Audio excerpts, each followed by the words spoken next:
So in today's episode, we are going to be talking about our Clash and Dash, but I do want to address that we were there during the time of Oogie Boogie, and the whole Halloween festival was going on when we were there. And I thought it would be fun to come up with some fun ideas for what potential costumes for if we ever do go to the Oogie Boogie Bash that we could wear into Disneyland, because I'd like your opinions. Real quick, I'll go down the list. We won't take too long. This won't be a haiku thing. You let me know what you think of these. No haikus ever. Jim Henson / Kermit the Frog, but Jim Henson being jammed into a log because when they're Muppeteers, like when they did Rainbow Connection, he was inside a log real squished. So how would you walk around in that kind of a costume? I don't know. I didn't get that far. Oh, okay. The Small World Hippo, a Fox and the Hound couples costume, but it would be Amos and Widow Tweed instead of like Copper and Todd. Oh, this would be another couple's costume, a push-top trash can and a Dorito. Two things that were invented in Disneyland. If you had a family, you could all go as the Infinity Stones wandering around. Oh, I like that one. A poorly drawn character from the Animation Academy. Chubby, That'd the be bird cute. from Mickey and Minnie's Runaway Railroad thing. Railway. Yeah. A cozy cone. Another couple's costume, a beignet and a mint julep. Oh, I like that. And then finally, the Ghost of Splash Mountain. To all Disney adults and morbidly curious casuals, we proudly present our spectacular festival pageant of theme park ramblings and peculiar opinions in thousands of seconds of average quality sounds of Mice and Matterhorns podcast. I have 4 buttons on the sound pad, and I pressed the wrong one at first. But that's right. We are talking about California Clash and Dash. I am your hostess, Shannon. And I'm Daniel. And this is Of Mice and Matterhorns, reveling alongside and revealing the mystery of Disney adults. Yeah, do you want to explain just a quick refresher, what did we do this weekend and why did we end up at Disneyland for a pretty unplanned trip? So I had a college friend getting married down there, and so it was easier to travel without children. And so just you and I went, and my mom was gracious enough to watch our kids. So we went down for the wedding, and with how the flights ended up, we were able to fit in some time at Disneyland. California Clash and Dash. This is our scavenger hunt point system game that we came up with, where we were going to start in separate parks and see who could get the most done with a point system that we'll go over in a bit. How much time did we have in the parks? It was Saturday. Well, you took 5.5 hours. I had 5 hours. But in my defense, I would say a good chunk of it was not necessarily earning points because I was getting you bacon in the Grand California Hotel. No. There is a picture from when you were on the River Rapid ride, and the timestamp said 9:20. It's a 6-minute ride, so 9:20. So you had an hour and a half in the park, and I left the park at 9 to go get ready for the wedding so we wouldn't be late. We'll call it a handicap and then. Somebody, after I was like, okay, he'll be out of the park at a reasonable time, and I need protein because I had coffee, and I can't do coffee without protein, which we'll get into later. But Jolly Holiday took so long getting me my dessert food that I didn't have time to go get my protein, and I had to go back and get ready for the wedding. So I graciously spent some of my time to get you bacon. No, it wasn't some of your time. And I nibbled the bacon, so I got a point for it. You ate a whole piece. The Clash and Dash system, the rules that we set forward was, part of the fun was that we had a wedding in the middle of the day. So we rope dropped our separate parks, and we're in there between, and had to leave the parks between 9:30 to get ready for the wedding, and then leave and come back to the parks later in the day. We didn't get back till what, 6:30. 6:30? Mm-hmm. I think it was more like 6:40 because that was my deciding factor to skip the parade, which you saw the tail end of. And we had decided that we were not going to use Genie Plus for this day either. Right. We had limited time in the park, no Genie Plus, and on a Saturday. And we also ended at 10:30 because we did opt to. We did get tired and we found each other. But we just decided that what was the point of continuing to compete if we were doing everything together? Let's jump right into it. So today's episode, we're going to go down the scorecard, walk you through our day by going down these points, starting with 5 points for pulling the sword out of the stone. Were you able to manage pulling the sword out of the stone? I did not attempt. You didn't even attempt? I did not. Okay, well, there's a picture you did. that you took of me while you were riding the carousel of me trying to pull the sword out of the Yes. stone unsuccessfully. That was right before 10:30 when we were about to quit. And you did try. I was pulling with all my might, but no go for me. So no 5 points there. The next thing on the scorecard was you got 1 point for each regular menu item that you ate. And that includes the bacon we've been talking about. So the bacon counted as 1 point for me. And then for my dinner, later on in the evening, I was in Disneyland and had the new to me bulgogi grilled cheese sandwich with a corn chowder dip at the Jolly Holiday, which was very good. It tasted nothing like bulgogi. If anything, I'd say it tasted like a pot roast with some caramelized onions on a grilled cheese sandwich. Very good. I would say it was as good, but certainly not better than the beef birria grilled cheese sandwich that it replaced. Birria? Yep, that's what I said. That's it. That's all. Well, okay, those are your 2 points those there. are the 2 regular food items I ate that day in the park. Okay, well, I got 3. I got the chimney sweep cold brew. That was one of the items that took 20 minutes to get at the Jolly Holiday in the morning. So in my hour that I was at Disneyland, 20 minutes was spent waiting for food. And chimney sweep cold brew was one of them. I finally just told them I needed to leave for a wedding and I needed my food, and they handed it to me finally. They did not want to accommodate another couple that had been there the same amount of time as me.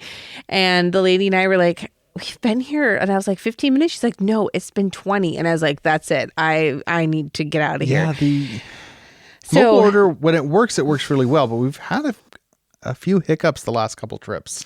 Yep. And then I also had the bacon. And that was from the Craftsman Bar and Grill is what it's called.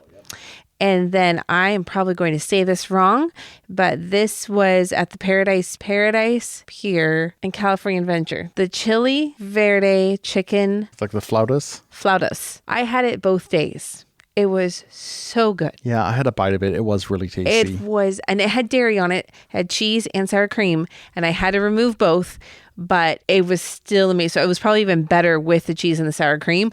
It was so good. Did it have guacamole on it? It did. And you liked the refried beans too, and you don't like refried beans. I love the refried beans, and I normally do not. So that, I believe, is just here for the Plaza de Familia. So I hope it stays. I feel like we should mention chronologically in terms of how our day went. We're all out of order because we're all over the place with this scorecard. We're just going down the scorecard. But just to clarify, you rope dropped Disneyland.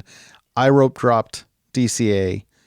And then we didn't switch until after the wedding. And then we were kind of all over the place after that.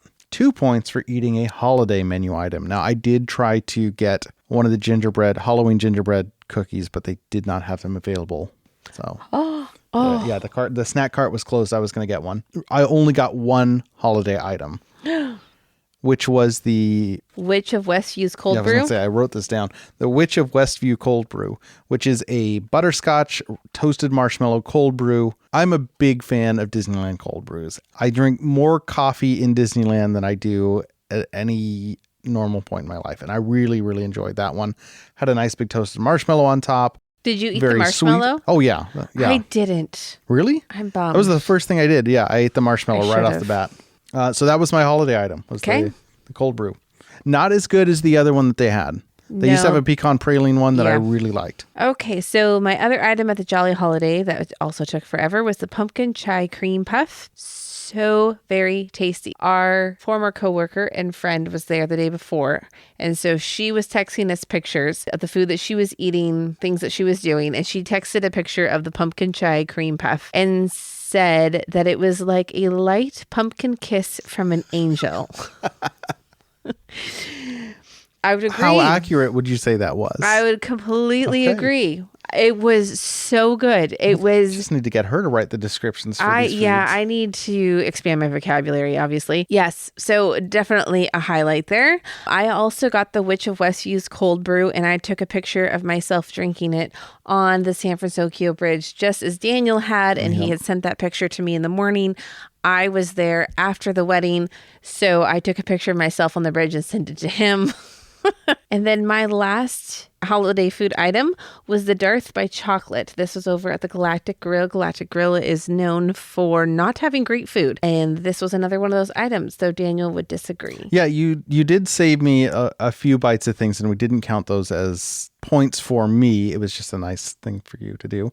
I did enjoy the cream puff. I really enjoyed the Darth by Chocolate. I don't think I would have enjoyed it if I paid the price that you paid for it, but toss a couple gummy worms in there and you got a nice, was it worms and dirt? I liked it. It was good, but I also really like cheap chocolate pudding. So yeah, it was just chocolate pudding with Oreo crumbles, and there was a Darth Vader helmet chocolate, and it tasted like melted chocolate chips from Costco. So not the best. Pretty good. But it got me 2 points. So I have 6 points for holiday food. Next item on the list is go on a ride. Let's start numerically. How many rides did you end up going on? I had 6 rides. That's pretty good. I had 10. You want to list yours first, or do you want me to go first? I had Pinocchio, Teacups. Those were the only 2 rides I got in the morning. Oh, I'm sorry. Oh, well, we haven't gotten to the next one, but yes. You did. I know. This is hard because it's not chronological, and I think chronologically. So in the morning, I did 3 rides. The next one had an overlay, or the first one had an overlay. I'll get to that one. So my rides without an overlay in the morning were Pinocchio and Teacups. Then when we came back in the evening, I did Single Rider Radiator Springs Racers, Little Mermaid. Then I went back into Disneyland and did Storybook Land Canal Boats. I didn't know that you did that. And the Carousel. I didn't know you did Storybook Land. I love that one. Yeah, that's one of my favorites. So very cute. And there was a couple on the boat with me, and we were talking about the Disney ducks. So that was really fun. Oh, fun. Yeah, that was a quick sidebar here. One thing that was interesting with us participating in this and not being together, it was fun to talk to other people. Mm-hmm. Like rope dropping, I met a really nice family that lives in Vancouver. We ended up riding the first ride of the day together. It was really fun and interesting. I even handed out one of our of Mice and Matterhorn pins. Yeah. And I met a few different people. There was when I was standing in line to get into Disneyland, like at 7:15, there were 2 ladies behind me, and they were commenting on my backpack. So I turned around and talked to them for a bit, and was just told them we were doing a podcast. And so they were very interested, and I showed them my lanyard with the list of rides, and they were so intrigued by it. It was like, one of the ladies, her son was in the area and has an annual pass to Disneyland, and they were from Arizona. And so they were here to visit her son. And then her friend had never been to Disneyland. She'd only ever been to Disney World. And so they were very excited for our competition and was like, oh, that would be such a fun thing for her son to do. And so I was like, oh, well, we'll probably post this on our social media when we're done with the competition. And so she wanted to know the name of our podcast. And then later on, did not go straight to the rope drop area. But when I got there, they were right there too. So it was like I ended up back by them. And so we chatted some more and found out they were from Arizona. And then another couple, they were trying to take a selfie. And I was like, oh, do you want me to take a picture of you? So I took a picture of them. Turns out they're from Arizona. They have 3 kids. They had left their 3 kids at home and we're here at Disneyland. So made some friends. And then the couple from Arizona, we ended up booking it to Haunted Mansion together. Mm-hmm. And so just kept like kind of conversing. After Haunted Mansion, we parted ways, but it was just kind of fun because I was like, that's not me. I don't like talk to strangers. Yeah, it was a unique experience. There were some surprises along the way, and that was one of them for sure. And what were your 10 rides? I got a good chunk of my ride points done in the morning at Rope Drop. So starting out, I booked it straight to the best ride in California Adventure, Guardians of the Galaxy Mission Breakout. I love it. Absolutely giddy every time I go on that ride. The fact that they play different songs when you get on there and you don't know which one you're going to get. And I remember saying in line to the family, I was like, I hope we either get Jackson 5 or we get Elvis. And we ended up getting Jackson 5. And I was really excited about that. And I love it. So I went there, got on that ride. After that, I took off to Pixar Pier. And I utilized the single rider lines for the first time in a long, long time. It's not something that I've ever really done in the past because we're usually together. So at Pixar Pier, I thought, this is it. And I had a game plan too. My plan was for the next hour to ride the Incredicoaster. I was going to ride it at minimum 10 times, push for potentially 15 times straight on the Incredicoaster. Absolutely giddy the first time. Second time felt a little funny. The third time I was on it, I did not feel well at all. And I realized my body can only handle so much now. So I got off and I got 3 points there. Well, 4 points if you include the Guardians of the Galaxy. So yeah, I went on a dropping ride, and then I did a roller coaster with a loop 3 times in a row. Started feeling queasy, and I immediately went over to the emotional whirlwind ride, which I'd never been on because I thought nice and easy kids ride. That one, however, is a spinning ride. Also didn't help my situation. Immediately after that, there was no line for Goofy's Sky School, so I went on that, which is another twisty turny one. And I was not feeling fantastic, but I had earned a good chunk of points that way. Mm-hmm. And then shortly before getting you bacon, I went on Grizzly River Rapids, which is one of those rapid type rides. No one else on it. No one in my boat, no one on the boat in front of me or behind me. When we made it back from the wedding, I ended up going on the Matterhorn. And then I managed to get on Radiator Springs Racers just before closing in California Adventure. Complete walk on. Made it back to Disneyland before we met up, and then jumped on Pinocchio. Oh, you got on Pinocchio. I did get on Pinocchio as my final ride. Yes, Daniel was standing there looking lost, and I was on the carousel, and I thought, oh, I should take a picture of Winnie the Pooh over there. Yeah, that's, so I Disney bound as Winnie the Pooh. I had my Winnie the Pooh ears. I had a red polo. I had a yellow bow tie. I had yellow shorts. And it's one of those things where I think if I'm going to commit to a costume, that I have to play to my body shape and personality types. And so I look at my strengths and I thought, you know what? This is it. So I really enjoyed Disney bounding as Winnie the Pooh that day. That was a lot of fun for me. But yeah, so you just didn't like being called Tweedledee and Tweedledum when you took your ears off. That guy would not knock it off. Somebody kept calling me Tweedledee and Tweedledum. He was bigger than me too, so I couldn't do anything about it. That leads us into the next one, which is holiday overlay rides. The only one that I got and didn't mention was I went on Guardians of the Galaxy Mission Breakout Monsters After Dark, which is a ride that I've never been on. It's their holiday overlay. It's like their scary version. There's monsters, there's sirens. It's spookier. It was really cool to go on. Not as good as the original ride though. It was cool that it's there. It's cool that they switch it halfway through the day. At 3 p.m. At 3 p.m., yeah. And I did not go on that because I get sick on that ride. So I was in Disneyland, and so I rope dropped the Haunted Mansion, which has Nightmare Before Christmas overlay. That was a very painful fast walk to get there as fast as I possibly could. They actually let us rope drop at 7:58. I've never had them allow us in early. And they're like, yep, go for it. And so I am fast walking because you cannot run. So I'm walking as fast as I can, and my legs are just burning, okay? Because I do not exercise at all. So I'm walking next to this lady, and she's like, my group has left me and I can't catch up to them. I go, well, my husband said that they'll allow you to skip. You can't run, but they will allow you to skip. And she's like, yeah, if I skip, I'll just eat it. Meaning she would fall head first. And so her and I are laughing and just like walking as fast as we can. And we're going over the bridge over Pirates of the Caribbean. We were at the very front of the rope. So somehow people must have been running, because I was like, how are there people? Yeah. There's just no way. So there's obviously people running, and I'm hearing cast members yell, no running, but they're still going. But they were all going past Haunted Mansion. So they were all headed for Rise of Resistance. And I'm like, great. Oh. So there was just like one little group ahead of me. And we get to Haunted Mansion, and the rope is in front of it. And we're like, is it closed? And she's like, the cast member was like, oh no, you have to go that way.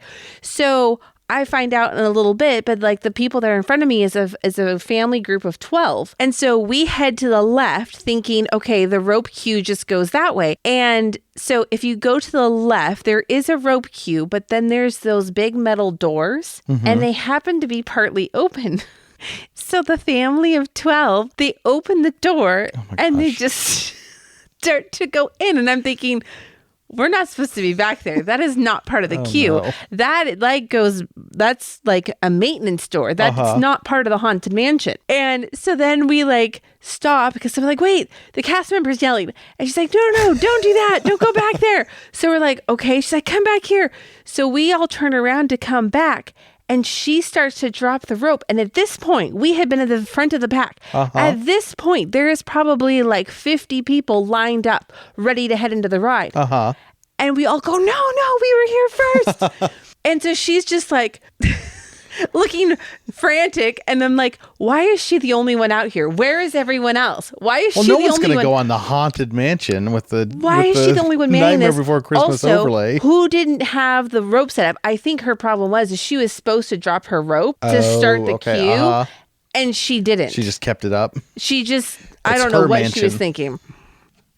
So she goes to drop the rope and we're all like, no, don't. And so she's looking at us and looking at the group and like kind of holds the rope out again so that the other people that are queuing up can't get through. And she waves us back. So the couple from Arizona that I had been standing with, they were behind me. So they had been told to go the wrong way, but they were now first to go back the right way. So I was like, that's totally not fair. So they got to go first back the right way. And so we all filed back in, and it was like, I don't know, probably like 20. Well, I guess there's a family of 12. So probably more like 25 of us that now have to file back in the right way through the queue. So she does let us all in and then opens the whole queue up. So then that couple from Arizona was probably like 6 people between us. So I couldn't talk to them until we got into the room. And so we get into the room. So we're the first group that gets into the room. And they're like, what happened to you?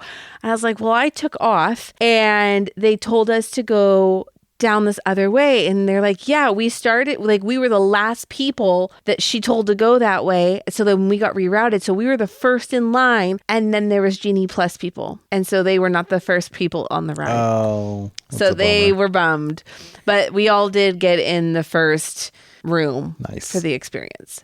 But they do that whole mansion up really cool. And the gingerbread house is my favorite. My favorite is the angels. Oh, yeah, the big, bulky, beefy angels. There's 3 angels, and they're big snow angels. They have pumpkin heads, and they're blowing on trumpets. And the last one is before you go into the tunnel to leave. And it looks like it's like trying to blast you with its trumpet. Beluga whales for forearms. They're hilarious. No, and the gingerbread is so cool. The gingerbread house is huge. It's made every year. It's actual gingerbread. It smells great. And then they feed it to bees afterwards. Oh. And they make honey out of it. Mm-hmm. So yes, I got 2 points for that category. Okay. So we each rode one ride with a holiday overlay or with an overlay. The next task, as you have listed, is to ride a transportation vehicle for 1 point. I did not ride any. You didn't ride any. No. A transportation vehicle we specified was the Main Street vehicles, monorail, trolley, or train specifically. I got 2 points. So on my way out of California Adventure to leave for the wedding, I happened to catch the trolley as it was heading back to the entrance. So that actually was used for transport. And then when I wanted to get back to get on Monsters After Dark, I wanted to leave Disneyland, and the fastest option was to get on the train by Autopia because it had just pulled up and get to the front entrance. So I got 2 points there. The next one is watch an entire show, which I did none of. How about you? I watched 3 shows. Oh. And this is 2 points each. So I tried to find things that had higher point values because the morning I only had an hour. Daniel had an hour and a half. And I was getting you bacon, though. And he had gone on many more rides than I had at that point. And so I started getting nervous when we got back to the park. And I thought, I need to go for high point values because I'll tell this story really quick before I go into the shows. But the last item, can I do the receive the gift? Yeah, go for it. So my plan for the whole day hinged on getting the pin for buying the first pickle of the day in Disneyland. I would have been so proud of you. And so I had met those 2 ladies from Arizona in line, told them about our podcast, and then got into the park and booked it to the pickle stand on Main Street. And as I'm getting there, probably 10 feet ahead of me, there's 2 ladies walking. And I thought, they're walking incredibly fast for rope drop not happening for another 45 minutes. Were they going for the pickle pin specifically, do you think? Yes. Oh. Yes. And they get there and I see them hand them the pickle pin and they start taking pictures. And I was just like, there goes my 5 points. And so one away. Yes. And so my trajectory for the rest of the day changed because all of a sudden my 5-point lead was gone. All because of a pickle. And so that's when I was like, I have to go for the 2-pointers. So shows. Wait, would you have gotten a spicy pickle or a regular pickle? Regular pickle. Would you have eaten it? Yeah, but not then. Okay. Later. And that would have then counted as a food. So it was going to be 6 points. That's wow. Little did you know that they had a pickle stand in California Adventure, and I did not tell you. Wait, do they give a pickle pin in California Adventure too? And you just didn't tell me? Yes. I was at the front of rope drop. I was in there at the very front of that rope drop line. Yes, I didn't want to give you a 6-point lead, so I didn't tell you about it. But the reason I found out is because I Googled it. You are perfectly capable of Googling, so I don't feel like I withheld. You've deprived me of a pickle pin. I don't think I withheld much information that you could not have figured out for yourself. So anyway, that was something that I have waited to tell you until we were on the podcast. I'm so happy for you. Okay. What 3 shows did you sit through? So then 3 shows. So after we came back from the wedding, I went to California Adventure for a while, and I saw a musical celebration of Coco. It was about like 10-15 minutes. It was so good. Yeah, I caught that the next day. Yeah. That was, what was it? Why don't you explain it? Well, so there was a mariachi band, and there was a singer, and then there was 6 dancers, and then Coco came out later, and they just sang different songs from the movie Miguel Coco. came out later. Oh, I'm sorry. What did I say? Coco. Oh, unfortunately, Coco. Grandma Coco did not come out. Miguel came out later, and he was a puppet, and so there was a man standing behind him and then moving him as a puppet, which was really cool. And it was a good, like 4 foot tall puppet. Yeah. And so then they sang, I want to say it was like 5 songs. And then at the, I think it was the last 2 songs, then there were 2 more people that came out that had, I don't know what kind of puppets those are, but it's the kind that are on sticks. And so their legs and their arms are connected to the puppeteer in the middle. And so there's essentially 3 of them. Right. And so, yeah, it was just really well done. The music was good. The singing was really good. It was just... The storyteller was really charismatic too. Yes. Like they told the story of Coco and then had songs in between. But the whole thing was incredible. Yeah, and it was interesting because I had a different storyteller on Saturday than we did on Sunday. Yeah. So they both did a very good job. But yes, that was my first show. My second show, after I was done in California Adventure for the evening, I went back to Disneyland. I grabbed my Darth by chocolate and I went to find a spot for the fireworks. However, it was a stormy day. And at that point, it wasn't raining or anything, but it was still windy. And so they did cancel the fireworks, but they did do the projections. So did you watch the projections? I watched the projections, which was still really good. So that was the Halloween Screams projections. Then I headed over to It's a Small World and watched the Encanto projections, which was also a really good show. Was that just where they do We Don't Talk About Bruno? Yes. Okay. Yep. So that was just really fun. And so I think I just walked over there and sat on a bench until it started because that was at 10 and the fireworks had been, or not fireworks, projections, Halloween Screams had been at 9:30. So I had like 15 minutes. So I walked back there and just sat because I was so exhausted. But those were my 3 shows. So there was 6 more points. Nice. Okay. Well, the next 2, I think we can combine pretty easily and just with some caveats, but 1 point for getting a selfie with a character and 2 points for getting a character's autograph. So potential of 3 points for character interactions. So in the morning, I was going on the, what do you want to call it? The road between the Matterhorn and Fantasyland, and Peter Pan and Tinkerbell were there. So I was able to get a picture and a signature with both. Then in California Adventure in the evening, I found Frozone, but he does not do signatures, so I only got a selfie. Very nice. That was a total of 7 points. So I ended up getting 4 selfies with 3 autographs. Wow. First one I saw on my way to Pixar Pier when I picked up my cold brew was Dr. Strange. He happened to be just walking around, so I got a selfie with him and got an autograph. Very first autograph in my brand new autograph book. Very exciting. The next character that I saw was Joy. Same location where you saw Frozone, I'm pretty sure, down by Pixar Pier.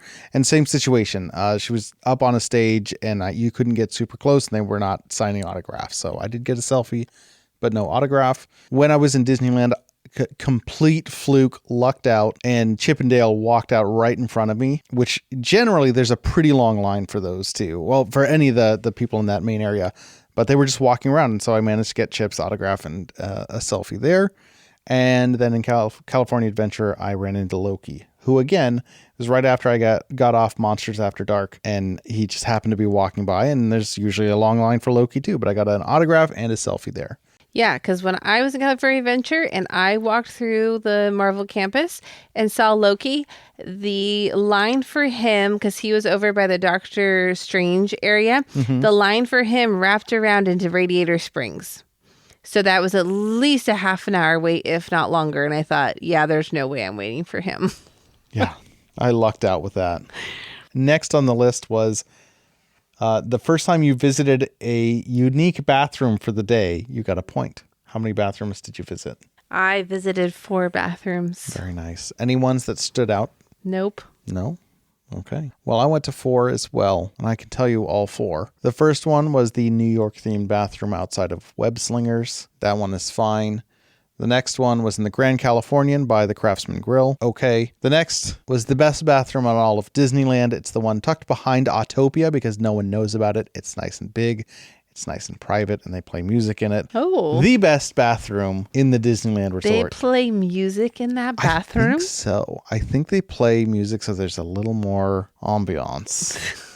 I could be mistaken. I could be misremembering, but well, now I'm getting it mixed up because the other bathroom I really like is in Galaxy's Edge, and they for sure play music. Anyway. This is weird that you know that. It's good. But then the last one was by the Red Rose Tavern. So that's where I got my 4 points. Okay. I completely forgot to take any pictures of hidden Mickeys. If you're not aware, a hidden Mickey, there are hidden like Mickey Mouse symbols all over the park. The 3 circles, 1 big one for the head, 2 smaller ones for the ears. They're hidden everywhere. I didn't take a picture of a single one. How did you do? I got 2. They were worth a point each. However, they increase the point of your rides because they have so many hidden Mickeys on rides.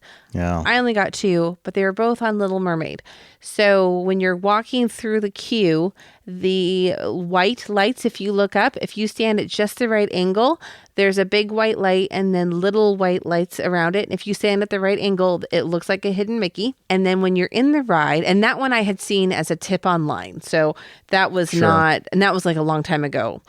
I wish I had thought to look up sooner so I could find more, but I did not think to look up tips for where to find hidden Mickeys. The next one I just happened to see by chance as I was going through the Little Mermaid ride, the coral on the side walls was shaped like a Mickey. Oh, and the first one I saw, I could not get my phone to unlock. And because it was so dark in there, it wasn't recognizing me. And for whatever reason, it wasn't letting me type in my code. And so thankfully, as we turned a corner, we came across another one. So I was able to snap a picture. Nice. Yep. I didn't get any. I saw a bunch the following day. My favorite that we saw was in Mickey and Minnie's. That all the popcorn in the concession stand are hidden Mickeys. I thought that was kind of cool. And there was even a hidden Minnie Mouse. Oh, it had the bow on it, right? It had a bow on it. Yep. The popcorn. Yeah. Yeah. So the popcorn in Runaway Railway, you'll have to look close and you can see Mickey Mouse and Minnie Mouse. Last thing on the list was receive a gift from a cast member. You already talked about yours. Mine, I tried a few things to get that Citizen of Disneyland thing without outright asking for it, and I did not get it. So we were both unsuccessful on the 5-pointer there. Yeah.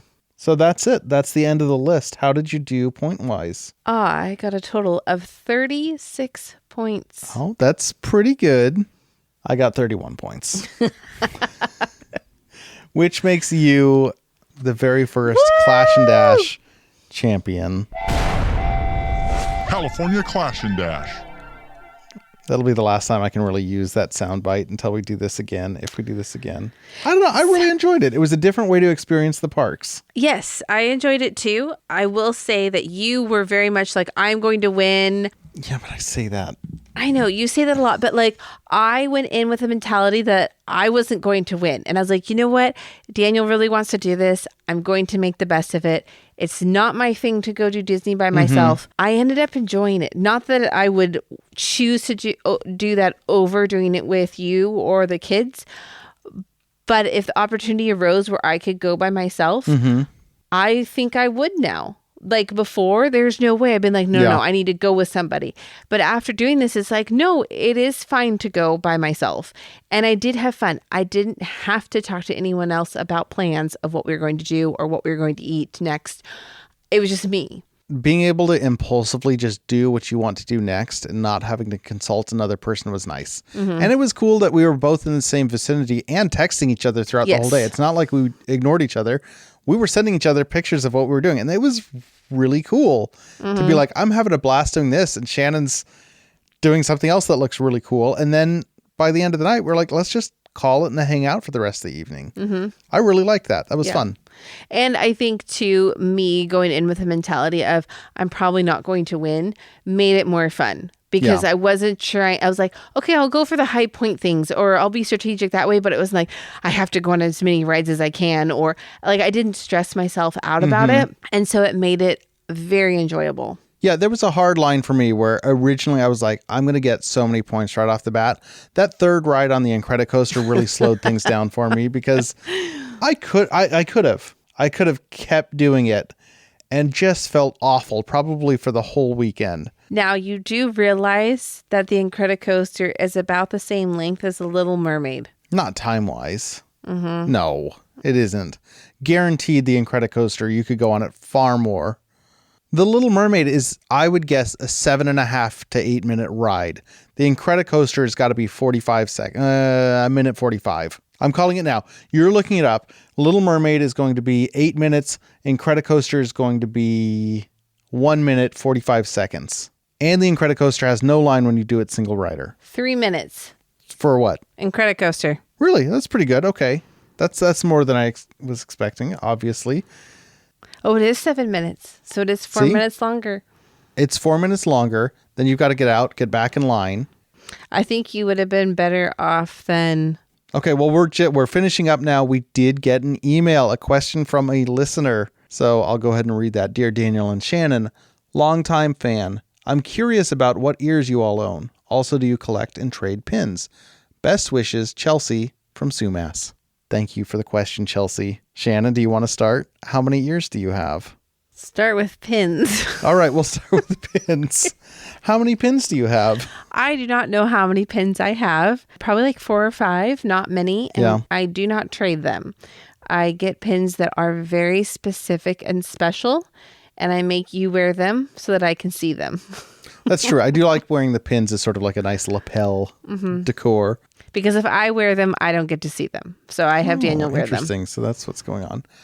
You knew that. Yeah, I told you that. I've got a handful of pins. We've got the 2 from Tokyo. I've got the Millennium Falcon pin that I bought last time, and then I've got the pin from when I built my lightsaber in Galaxy's Edge. We also have that pin from Dan, I think, from our honeymoon. He was the cast member. I know who he is. I have no idea what pin you're talking about. He gave you a Tinkerbell one. There was one to keep and one to give someone. You gave the other one to Kelsey. Whoa. You remember that? The Tinkerbell's from him. Okay, good to know. That's on my bulletin board upstairs. And we've got the clock one that was from the grab bag. Yeah. And I kind of am tempted to find maybe cheap ones like those grab bags when they go on sale, because the pin trading does look kind of cool. And I like the idea of collecting specific sets. I'd like to maybe work on a set for all the villainous characters it's a board game I like, or maybe get a set of pins for all the little popcorn people, if that's possible. I don't even know if they have them, but I think that'd be kind of cool to find specific themes and go with those. Yes. So we have not traded pins. No, that's something you can do in the park. Most of the stores have a pin board that you can trade. You can just swap out one of your pins for one of theirs. Oh, we were at the home store in downtown Disney. And one of the stores I absolutely love, I actually found Starbucks Tumbler Disneyland and California Adventure themed that I have been looking for, that sold out online pretty much immediately. And so as we were buying them, the store is closing, and they had what looked like an advent calendar. And I said, oh, are you selling that? Because it had like a Mickey head on it. We were ready to buy it. And I was like, how much is that? And they're like, oh, we're not buying it. That's for pin trading. And I was like, so disappointed. They're like, oh, do you want to pick a drawer to see what pin is in there? And I was like, no, I just want your advent calendar. Will you trade me something for that? Will you trade money for that? So they did let us each pick a drawer number and showed us what pin was in there. I don't even remember what it was, but I was like, pin trading is not my thing. I just want the holder. I'm a sucker for enamel pins, and so I can't let myself fall down that rabbit hole too deep, but I love them. I love the way they look. I think they're really cool little trinkets, and they've got so many different ones, but yeah. How about ears? Oh, right. Talking about trinkets and so many cool ones. So I have more than I thought I did. So thank you, Chelsea, for asking this, because I will now rein in my spending on ears, especially considering how many I have not worn to a park. Okay, so I have 2 pairs of the fake black leather Mickey ears. I have not worn those to the park, but one of my friends that went with me in December, she did wear one of those pairs. Start an ear rental company. I bought custom bell themed ears on Etsy. I've worn those. Year of the Rabbit Lunar New Year ears. I've worn those. 2020's Lunar New Year ears. I've worn those. Mulan, you bought me for Christmas. I have not worn them. Sadly, the medallion's too low and it digs into my head. Looks cool though. They do look really cool. So they will be displayed, or they are displayed. Ariel, I have worn. Belle, I've pre-ordered those. Those are the ones that have like the stained glass window look to them with the roses on top. And they light up, right? And they light up. Still waiting for them to be shipped. So I haven't worn those, obviously. I have the silver 100-year ears from Loungefly. Have not worn them. I have the silver and... I wore them in a TikTok. I've worn them while sitting here doing the podcast. Okay. Just not into the park. Perfect. Silver ears with a purple bow, the 100-year ears. I've worn those. Disney World 50th anniversary purple ears. This was back in 22. I bought them, I believe. I didn't realize they were Disney World. I was just really excited to have purple. Little did I know that the 100-year anniversary would be purple. I ended up getting purple ears that way. Oh well. Still haven't worn those. Spider-Man, have not worn those. Ghost Spider, have not worn. Pirates of the Caribbean, have not worn. The Pirates of the Caribbean might be my favorite of your ears, though. Really? I really like the way it looks. I know. I need to find... my problem is I don't have a Loungefly backpack to go with it or that complements it. And so I'm having a hard time wearing them because I don't know what to do as a backpack. They'll be perfect when we go on a cruise eventually for Pirate Night. I have the Electrical Light Parade ears, and I've worn those. I have, gray with a gold bow winter ears. I have not worn. A cream ears with red bow and pearl holly bauble bar ears. I really like those. Those were fun to wear at Christmas last year. So that is a total of 17 ears. Pretty good. 10 of which I have not worn into the parks. Pretty good. So I am done buying any ears. And Daniel, you will stop me if I ever try to buy any more. I'll probably end up buying you some for Christmas. Here's my extensive list. I have 4 pairs of ears, 2 of which you bought me. Mm-hmm. One is a standard Mickey Mouse hat that I bought in high school. The next is a pair of Oswald the Lucky Rabbit ears, which you bought me. Mm-hmm. A Jungle Cruise ears, which you bought me. Because those were on sale. They're like $13, so I couldn't pass them up. And then my pride and joy, my Winnie the Pooh ears, which I bought in Critter Country. And wore this trip. It's the only pair of ears I wore this trip. Now, those are the only ears I have. I do have 5 traditional hats, Disney-themed hats. I got a Doctor Strange one from the Disney outlet store. I have a Haunted Mansion hat that you got me. And then I've got 3 Loungefly hats. And one is the Enchanted Tiki Room, one is the Dapper Dan's, and one is... Haunted Mansion. Another Haunted Mansion. Yeah, that's right. So that's what we got for hats. I think that's going to do it for us, right? Yeah. Thank you all so much for listening. If you enjoyed this, please share it. If you like this, tell people about it, because the more people that listen to it, the more we can do this potentially. But yeah, that would help us out a lot if you could share this. We're active on mostly TikTok and Instagram is what I've been focusing on, but we are on most forms of social media at OfMiceandMatterhorns, except on Twitter or X. We are Mice Matterhorns. We're also on Facebook. Next episode, we will be covering the rest of our trip to Disneyland this last time because we did not account for our second day. Yeah. Yeah, we'll be talking about everything else Halloween and Disney as we get closer to Halloween. We're less than 30 days away. We are less than 30 days, and we were talking about doing this monthly, but we've got enough stuff coming up that we might need to do this. This one will be coming out before Halloween. Yeah. So we're still trying to figure out. we're still trying to figure out our scheduling on this, but we're going to get episodes out to you. But in the meantime, thank you for listening, and have a Disney day. Your attention, please. Of Mice and Matterhorns has now ended its normal operating episode. We thank you for your visit to our podcast and hope that the memories that you made will bring you back soon.